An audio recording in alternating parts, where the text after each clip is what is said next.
आत्मिक यात्रा कार्यक्रम रे आपनको स्वागत करू। आसंतु आमे पालक प्रेमाशीष सतमान को द्वारा लिखित आजिर डिवोशन विषय रे चर्चा करिबा।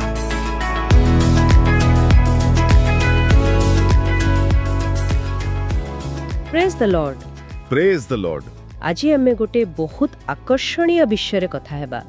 एटा पालक प्रेमाशीष सतमानकर गोटे लिखा उपरे आधारित, जहार शीर्षक हेउछि ईश्वर भय जहा जीवन को कढ़ाई ने। एही ईश्वर भय कथाटा बेले बेले टिके द्वंद्व सृष्टि करे। एकदम देखंतु बाइबल रो गोटे जगह रे अछि जेमिति 1 जॉन 4:18 रे कि प्रेम रे तो भय न थाए, सिद्ध प्रेम भय दूर करे। हां ठीक। किंतु पुणी जीसु निजे लूक 12:5 रे कहिचंती काहा को भय करिबा दरकार, माने परमेश्वरंकु जहांकर शक्ति अछि नरकरे निक्षेप करिबाकू। तेबे कथाडा कोन? गोटे पटे भय नाही आ आरो पटे भय करिबाकू कहा जाउची। एइटा टिके माने बुझिबाकू हबो नुई की? हां, आउ एई द्वंद्वरे समाधान ही लेखक देउछंती। से कहउछंती मुख्यतः दुई प्रकारर भय अछि। अच्छा। प्रथमता हला सेई भय जहां आतंक आणे, जंत्रणा दिए, जहा विषय 2 तिमोथी 1:7 कहे। हाँ। कि परमेश्वर आमको भयर आत्मा देई नाहंती, बरं शक्ति, प्रेम और सुबुद्धिर आत्मा दैछंती। ठीक। तामाने ए जो आतंकित कला भली भय सेटा परमेश्वरंकोठु आसेनी ना, आदौ नुहे। एइटा बरं शैतानर गोटे चाल, माने आमको परमेश्वरंकोठु दूरेई रखिबा पाई, तांको प्रेमरु वंचित करिबा पाई।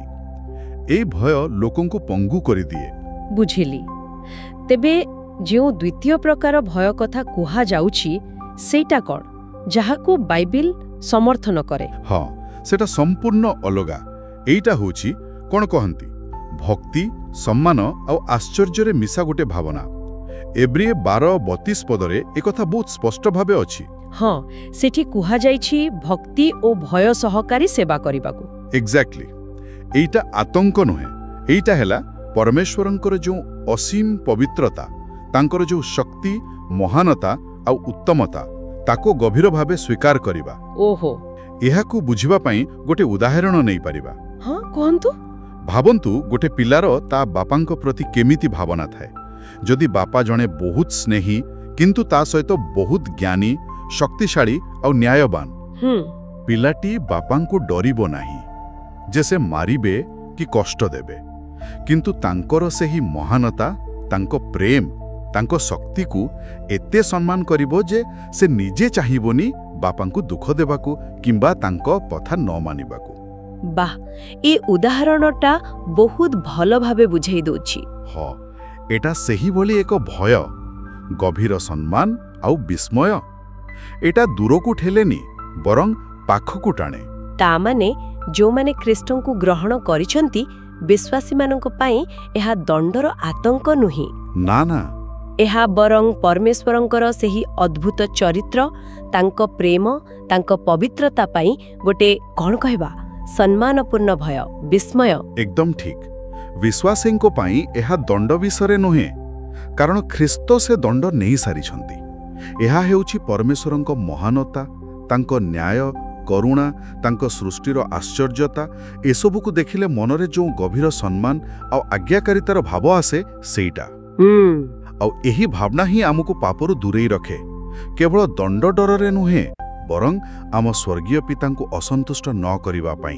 एहा संपर्क को आउरी मजबूत करे। निश्चय। किंतु जानिछंती अनेक समय रे लोके भाबंती, विशेष करी पुराना नियमर किछि कहानी पढ़ी, जे ईश्वरंकु भय करिबा माने तांको क्रोध बा दंड को डरिबा। हाँ, एमिति गोटे धारणा रहिछि। किंतु देखंतु पुरातन नियमरे मध्य हितोपदेश 1:7 कहे सदा प्रभुंक विषयक भय ज्ञानर मूल। एठी भय केवल आतंक नुहे।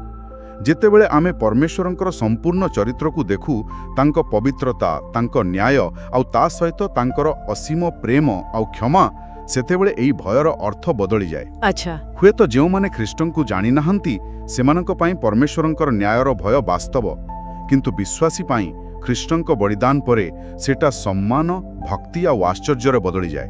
बुझिली। ताहेले मोटामोटी कथा हला ईश्वर भय गोटे नकारात्मक जिंस नुहे। आमे परमेश्वरंकु भय करिबा दरकार, हेले आतंकरे नुहे। हाँ। बरं गभीर भक्तिरे, अपार सम्मानरे आउ विस्मयरे एकदम आउ पाळक प्रेमाशीष सतमानंक लेखा एई जो गुरुत्वपूर्ण पार्थक्य ताकू बुझिबारे बहुत सहाय्य करूछि। निश्चित भाबरे आउ ए भक्तिभरा भय जीवन को गोटे सठिक दिग दिए माने एक सकारात्मक दिग केमिति कारण यह आमको बाध्यबाधकतार नुहे बरं संतानर स्नेह और सम्मानर सहित परमेश्वरंक इच्छा अनुसार चलिबाकू प्रेरणा दिए। यह ज्ञान विवेक और पवित्र जीवन यापन पई सहाय्य करे। तेबे आजिर आलोचनार शेषरे समस्तंक पई गोटे चिंता करिबा भली प्रश्न रहिला। आम निज जीवन को केउ प्रकारर भय बेसी चलाउछि? एटा कोन से आतंक आउ दंडर भय ना एहा परमेश्वरंकर महानता तांको प्रेम पाइथिबा गभीर सम्मान भक्ति आउ आश्चर्यर भय? ए विषय भाबिबा निहाती जरूरी। सत्य कथा यह आम आध्यात्मिक यात्रा को प्रभावित करे।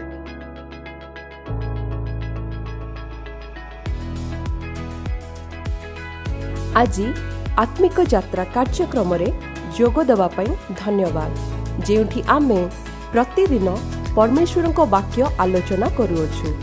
जदि एही कार्यक्रम आपनको आशीर्वाद देइयोछि तेबे एहाकू आपना फैमिली आउ फ्रेंड्स व्हाट्सएप ग्रुप रे शेयर करंतु।